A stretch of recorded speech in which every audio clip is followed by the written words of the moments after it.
So I got here. How did I get here? Well, it started whenever I was young, Roger. Are you from here? No, I was born Valparaiso, Indiana. Grew up in Gary, Midwest? Midwest, man. It was a rough place, man.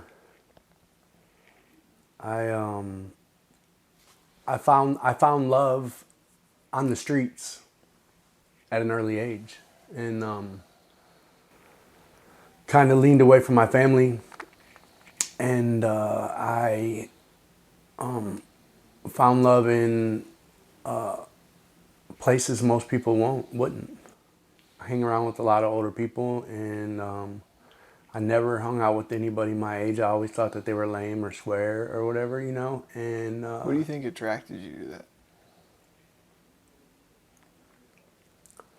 I think so.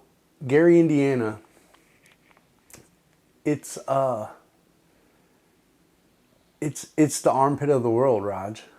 Truly is the armpit of the United States of America. So whenever I was growing up, it was murder capital per capita, and the gang banging and the whole lifestyle of beating the system and having the big wad of money and the slick car and whatever it might be attracted me to it all, you know. But from a young age, my family sold drugs and they partied pretty heavy. So they were always in my life, and I never thought there was anything wrong with it, right? Second nature. Yeah, I never thought anything was wrong because every adult I knew did drugs, and they did them freely in front of us. There wasn't no holding back or don't do it. The kids are in the room, like it was nothing like that. My father was very abusive. His father before him, same. And, I swore I would never be like that. Watching him beat on my mother, them fight like cats and dogs, And I swore I would never be my father, man. But so from a young age, drugs played the biggest part in my life, man. From like 13 years old, the first time I ever snorted cocaine, it was, I loved it. I was, I mean, it was amazing to me, It is like, cocaine. right. Yes, it is cocaine, exactly. So, and before I knew it, a couple years into it, Raj, I'm addicted to cocaine, man. And becoming addicted to opioids and taking pills, and it was my everyday life. So alcohol played a big part also, but only whenever I couldn't find the drugs, right? So, or whenever the drugs were too overwhelming, where I needed to come down, because there was a lot of that. I began selling cocaine, and How old are you? so 15 years old. No, right now. Oh, 44 years old, Rod. 44. Yeah. So about 15 years old, I started selling cocaine, selling marijuana. And I really had no idea the path that it would take me down, I was very naive to it all. Had some older people that would give it to me, and I'd have to give them their money or whatever for it. So next thing I know, man, I'm smoking crack, and I'm addicted to cocaine, like seriously addicted to it, man. And Were you going to school at all at this time? I mean, school. So I would get up in the morning and I would go to school and I would sell a quarter-pound worth of joints across the street from school. That was my morning That ritual. was cool. Yeah. So we would smoke 8 or 10 joints in the morning, before school, and if I went, I didn't pay much attention, man. Like, I very seldom went into school. When I did, I usually got in trouble. You know, there was always some bullshit come along with it. So we would go and hang out and drink beer and do coke. So they put me into an ISL program, in school detention, basically, and it was a consistent thing. There wasn't no go to class, so I had to go to this troubled children school whenever I did go. But like I said, it was very few, far in between, you know. So then my life turns to pills. I begin, Oxycontin comes along, right? So I'm about 17, 18 years old, and Oxycontin comes. And Roger, it was so ridiculous, man. Indiana, there was this doctor that you could go to him, and he'd write you anything you wanted. 6 of anything you wanted.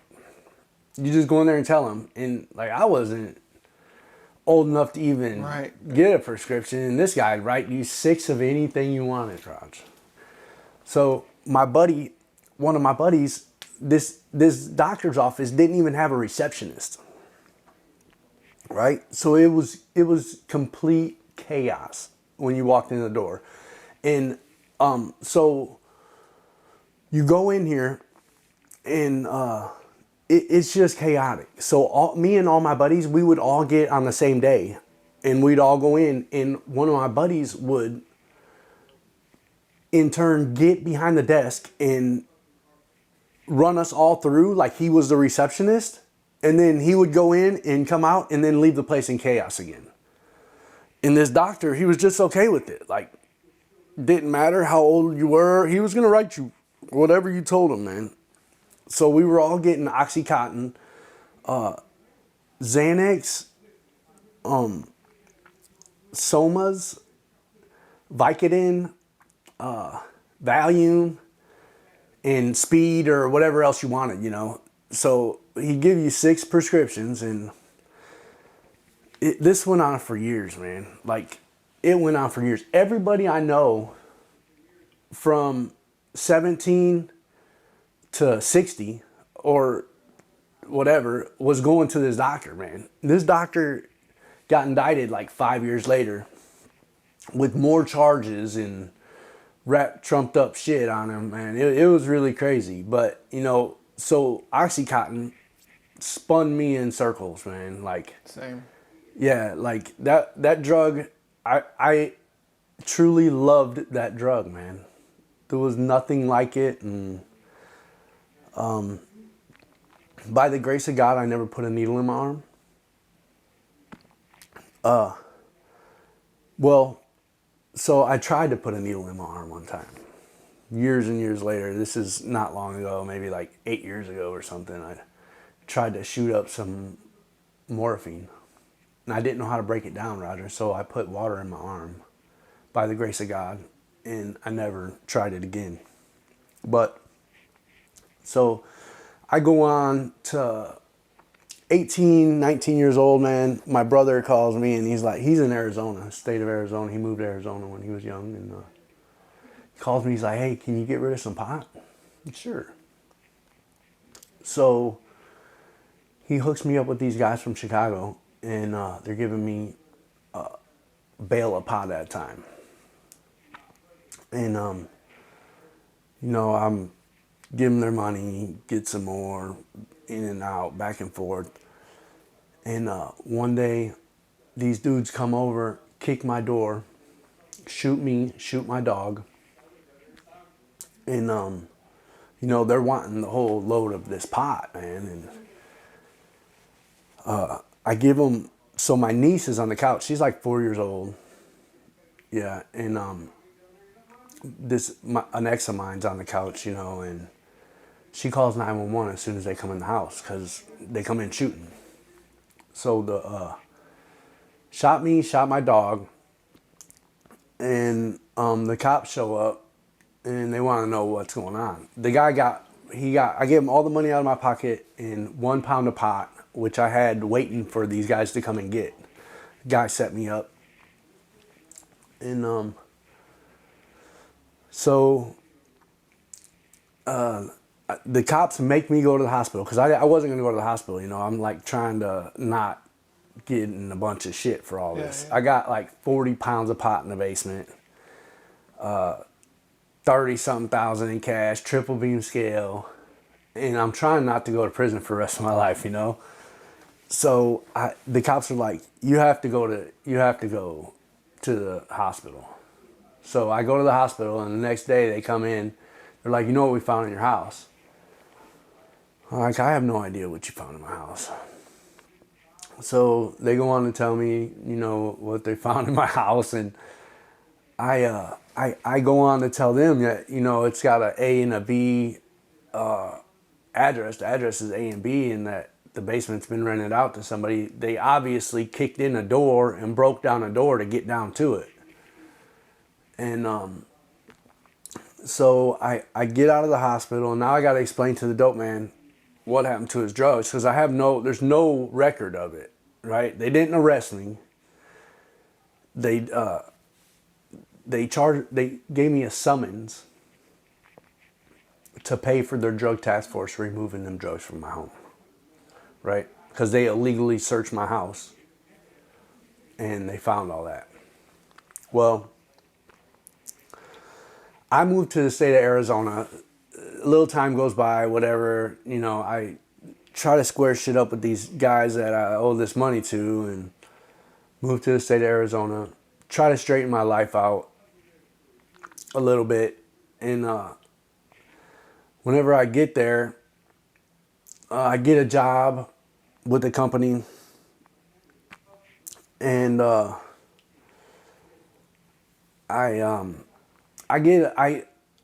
so let me go back. So my father, whenever I was young, after I quit school, 16, 17 years old, my father gets me into the union, right? And teaches me drywall and painting.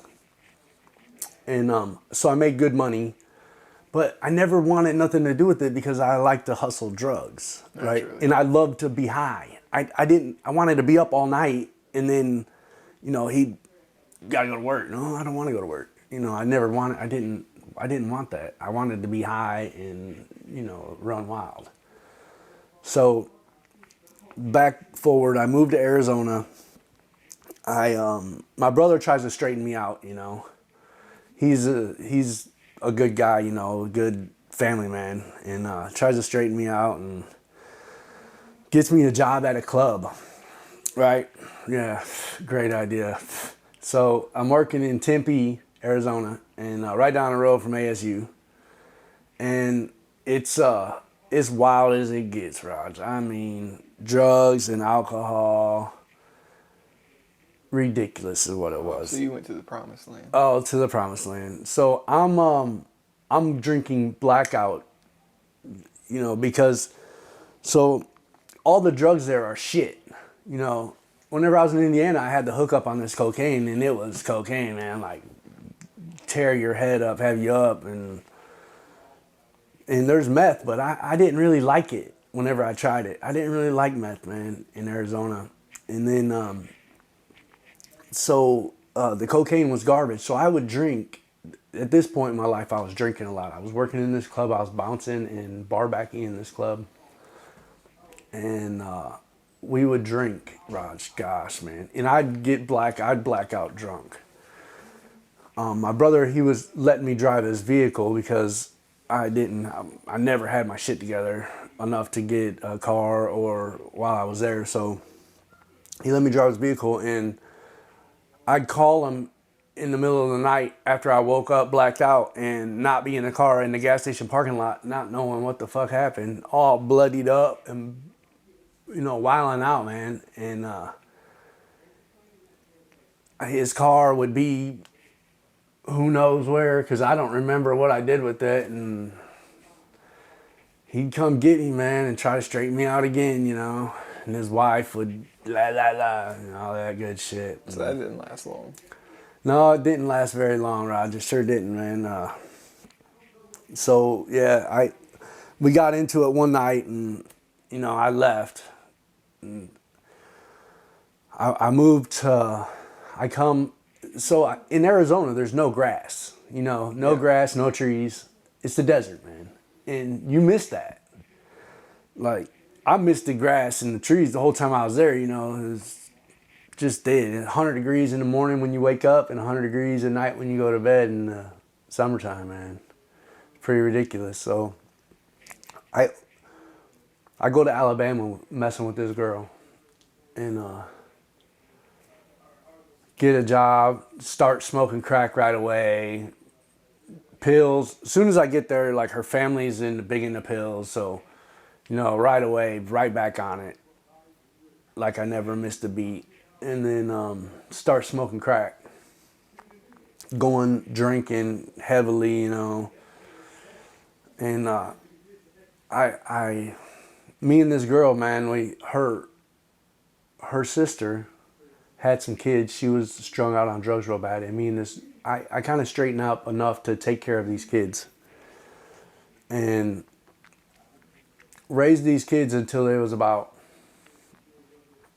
for about 5 or 6 years, raised these kids. And then she left, right? She figured out whatever she figured out and she tore out. So then I come to Tennessee. My father lived here. Come to Tennessee. I get,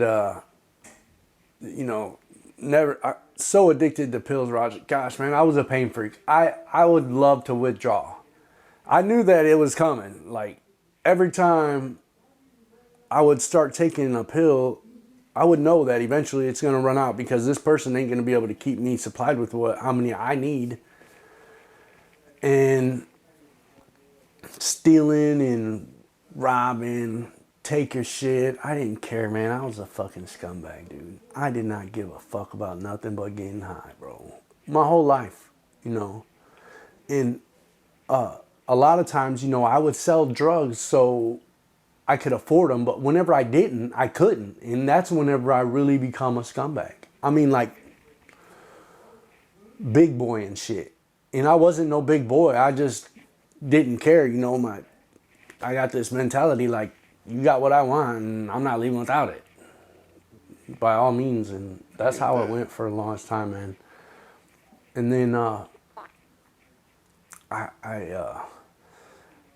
started taking these Xanaxes, man. I started catching these charges here in the state of Tennessee, man. And I was taking these pressed Xanax. Mm-hmm. And I'm catching charges like they're going out of style, Raj.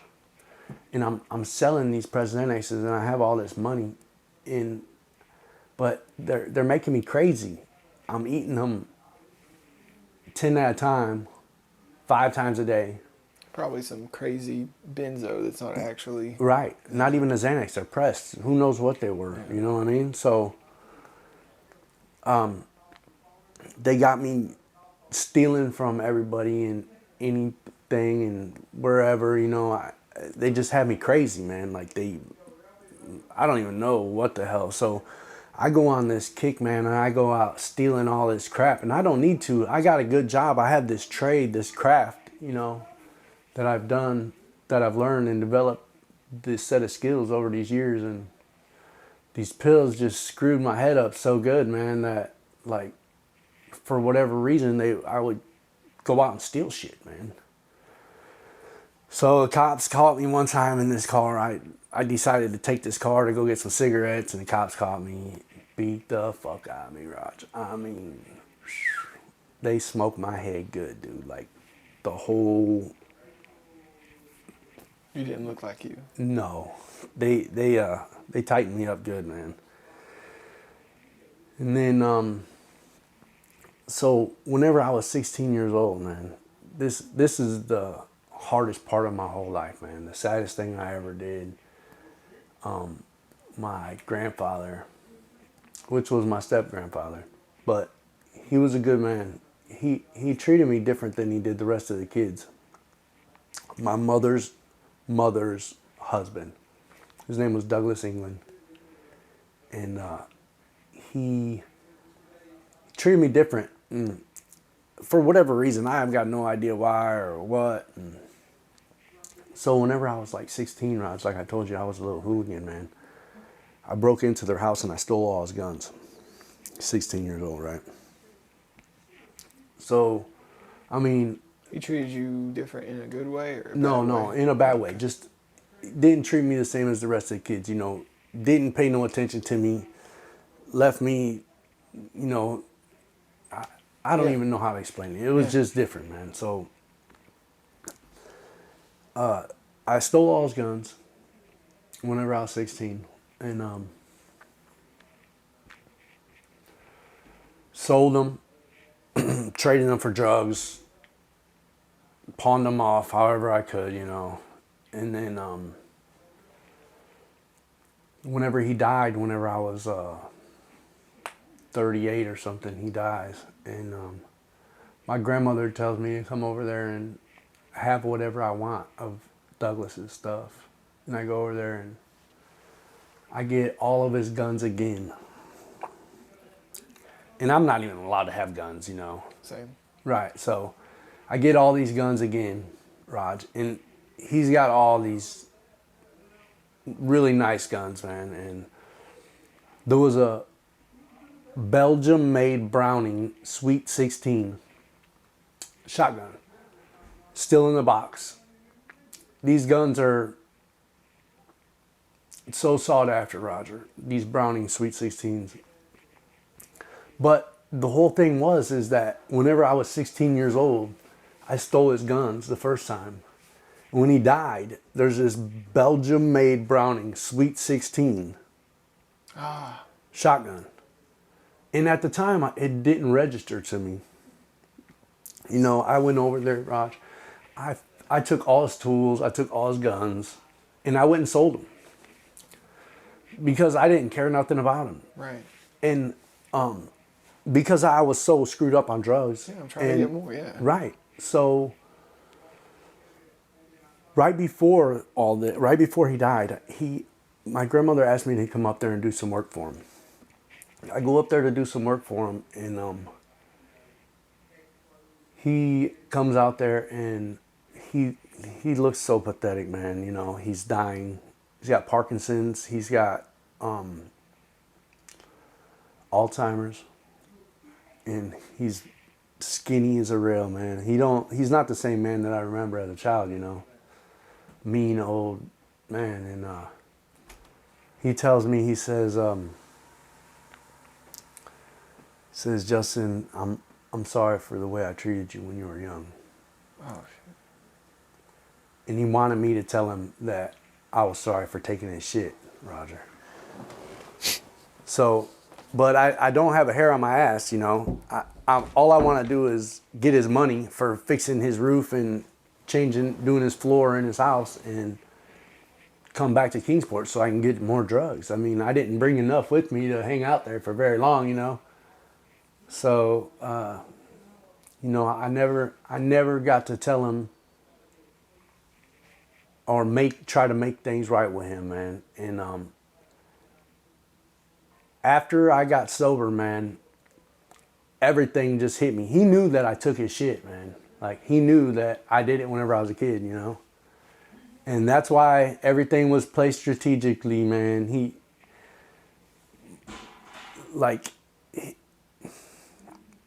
After I got sober, man, everything that I ever did wrong, Roger, ran through my head, man. Like, flooded my head, dude. And I can't explain it. It's the worst feeling in the world. I don't wish it on anybody, because, you know, now I have all this newfound emotion and newfound all these feelings and stuff, and it like hit me like a train, man, that all the stuff that I've done wrong in my whole life, man, like everything, I can remember all of it. Might not remember where it happened or who I did it to. Feel it too, huh? Yeah, oh man, it's crazy. So, you know, I think back on it all, and the Belgium-made Browning Sweet 16 and the stealing of his guns whenever I was 16 the first time. And so today I have little trinkets of Douglas England that I'll never get rid of because it's something that I need to be able to deal with for the rest of my life, you know? I sold everything that this man owned and was okay with it. Like, and today, I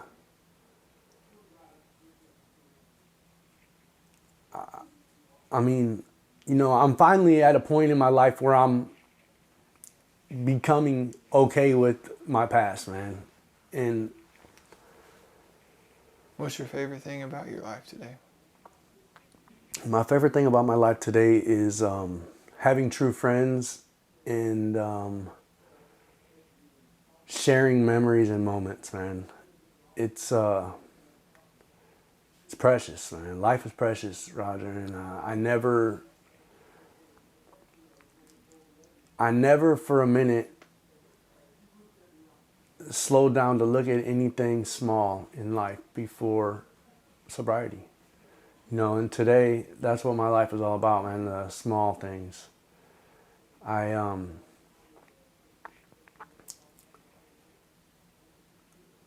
truly cherish life and time. You know, you're not promised tomorrow, and today needs to be made, you know, the best you can do it. And I'm excited for every day. I wake up and I pray to God and thank Him for waking me and praise Him for all the good that He does in my life today. Oh yeah. What do you think you struggle with the most? Friendships and relationships, man. It's the same. You know, In what way? well, I've never had, I don't think I've ever had a true friendship until today, you know? Or I don't know that I've ever loved Roger. I'm not sure that I ever have. I don't even know if I know what love is, but today I'm learning to love. Recovery has taught me to love in a way that I don't know that I've ever done this before, Raj. Like, I'm serious, man. Like, you know, people say whatever, you know, but I don't know that I've ever loved, man. Like, and today I can honestly say that I love you, man. I can honestly say that recovery saved my life. Because who knows where I'd be without it. And it's taught me to love, man. Wow. Yeah, it's amazing. It's taught you how to be alive, I guess. Taught me how to be alive, Raj. Yeah. To experience it. Damn. Oh. Well, thank you. Yeah, For doing thank this. you.